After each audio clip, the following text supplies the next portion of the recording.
7/2025 ના રોજ Bhaktinagar police station વિસ્તારમાં આવેલ શ્રદ્ધા પાર્ક સોસાયટીમાં એક ઘરફોડ ચોરીનો બનાવ બનેલ હતો અને ફરિયાદ મુજબ ટોટલ સોના ચાંદી તથા રોકડ રકમ સાથે 3,96,000 રૂપિયાની ઘરફોડ થયેલ હતી.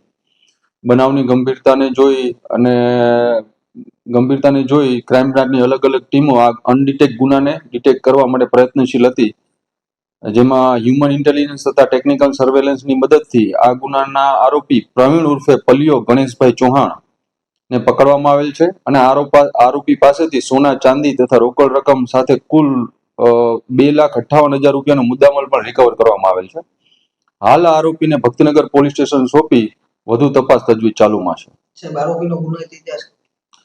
આ આરોપી પ્રવીણ ઉર્ફે પલિયો ગણેશ ચૌહાણ સામે અગાઉ અમદાવાદ ગ્રામ્ય, રાજકોટ ગ્રામ્ય, ભાવનગર તથા રાજકોટ શહેરમાં ઘરફોડ ચોરી તથા આર્મ્સ એક્ટ મુજબના ટોટલ 28 ગુનાઓ દાખલ છે.